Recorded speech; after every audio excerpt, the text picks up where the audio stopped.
Commander Tiangong floated to the Shenzhou 20 return capsule's viewing port for a final check, a ritual he'd performed countless times during the mission. The window, a small porthole to the infinite, had always offered comfort, a reminder of home, and of the vastness they were exploring. For over 200 days, this small window had been his link to the universe, a fragile boundary between the safety of the capsule and the endless void. Through it, he'd watched sunrises blaze across the curve of Earth, and marveled at the silent ballet of stars. But now, it revealed a problem. A faint, web-like crack marred the surface, barely visible at first glance, but unmistakable once seen.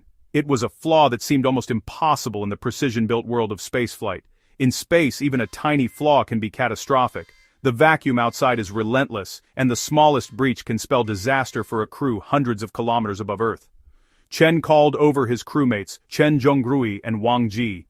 Their excitement for home, which had filled the air just moments before, vanished instantly, replaced by a heavy, silent concern. The return journey, so close at hand, now seemed impossibly distant.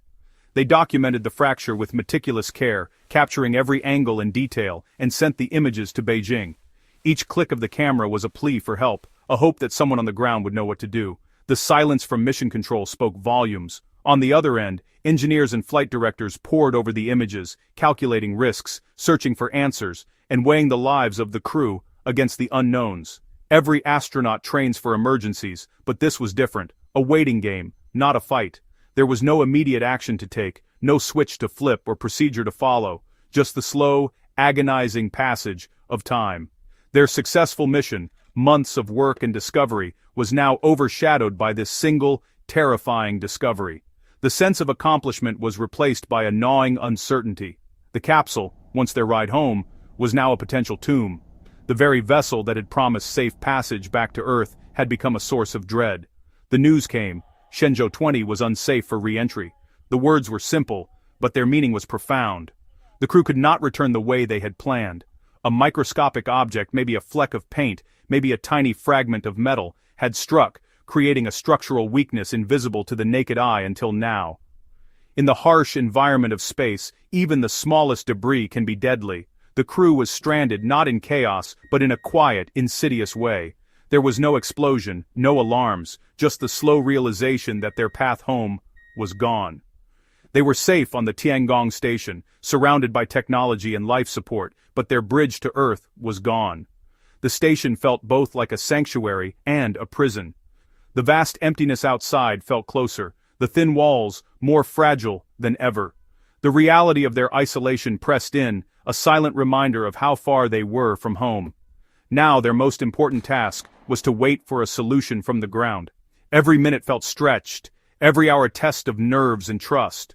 The drama of space had become a test of patience and trust, a challenge not of technology, but of spirit and endurance. Their fate now hung on the ingenuity and determination of those below, as the world watched and waited for a solution to bring its explorers safely home. Returning to Earth isn't a gentle glide, it's a plunge through fire. As the capsule hurtles through the upper atmosphere, friction with the air generates temperatures hotter than molten lava. The spacecraft is engulfed in a blazing cocoon of plasma, and only its protective shield stands between the crew and certain destruction.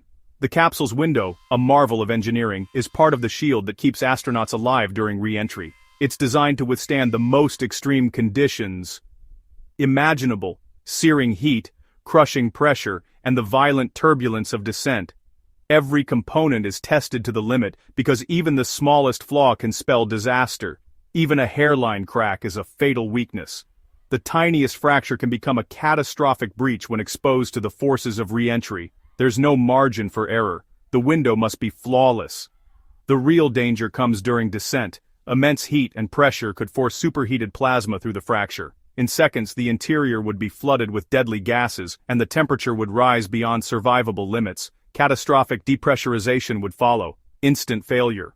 The crew would have no time to react, no chance to seal the breach. The capsule would be lost in moments. No space agency would risk it. The safety of the crew is always the top priority, and a compromised heat shield is a line no one will cross. Repairing such damage in orbit is impossible. The only fix is full replacement, which current technology can't do.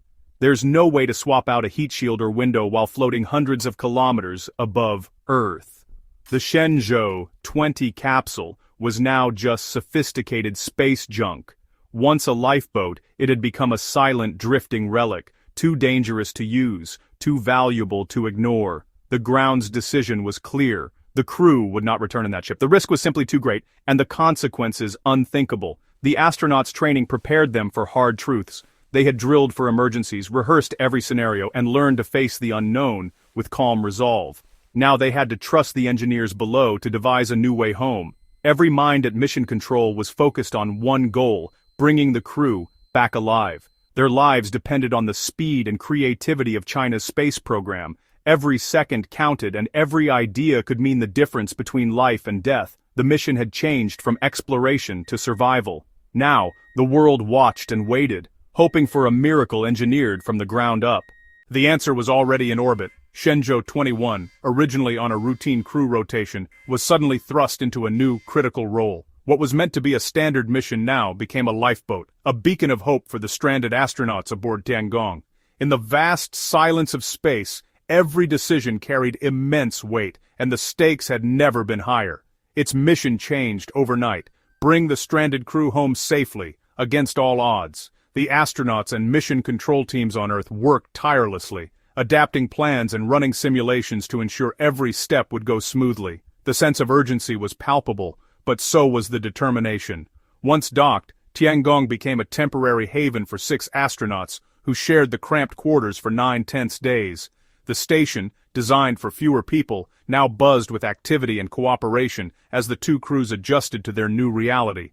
The 2 crews worked side by side, transferring custom seatliners, personal gear, and essential supplies. Every item had to be carefully accounted for, as even the smallest detail could make a difference in the success of the rescue. It was a delicate, symbolic operation, hope and trust moving from one ship to another. The handover of equipment was more than logistics. It was a gesture of solidarity and resilience in the face of adversity.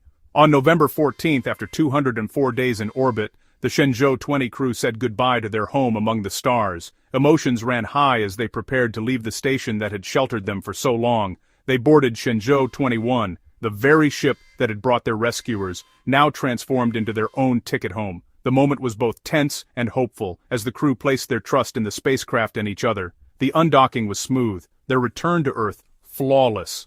Every maneuver was executed with precision, a testament to the training and expertise of both the astronauts and ground teams.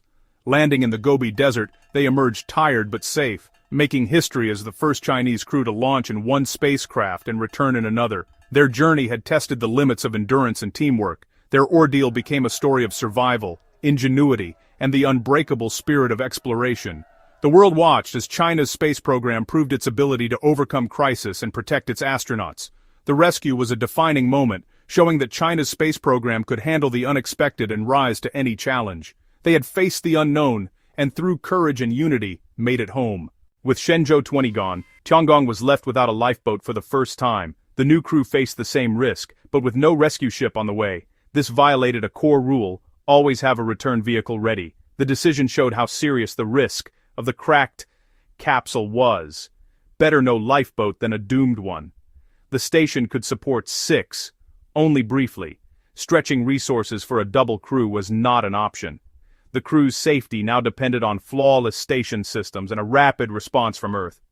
The China Manned Space Agency launched an emergency response. Shenzhou 22's launch was accelerated. No crew, just a new lifeboat. Engineers worked around the clock, compressing months of preparation into weeks. The mission was replanned to deliver supplies and restore safety. Keeping a backup vehicle ready proved invaluable. The rapid launch turned a potential year-long crisis into a weeks-long problem. Once Shenzhou 22 docked, the immediate danger was over. The damaged capsule would be undocked and burned up over the Pacific. The incident caused delays, but the response was swift and effective. China's space program had passed a major test. Before the crisis, Shenzhou 20 was already historic. The crew set a new Chinese record, 204 days in orbit. Commander Chen Dong became China's most experienced astronaut. They completed 4 spacewalks, installing new equipment and debris shields. Their science included growing perfect protein crystals for medical research.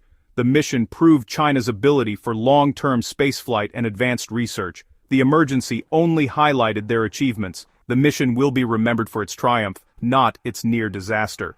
The Shenzhou 20 incident underscored the growing threat of orbital debris. Even a tiny fragment can endanger a mission. Some speculate the debris came from an old anti-satellite test, a reminder that space is shared and fragile. International rescue was never realistic. Technical and political barriers remain high. As commercial space stations emerge, the lesson is clear: robust contingency plans and reliable lifeboats are essential. The story is ultimately human: professionalism in crisis, ingenuity on the ground. It's a cautionary tale for all who venture into space. The final frontier is unforgiving. Preparation and resilience are key. Every crisis teaches us to respect the challenges of space. Survival depends on readiness, teamwork, and respect for the unknown.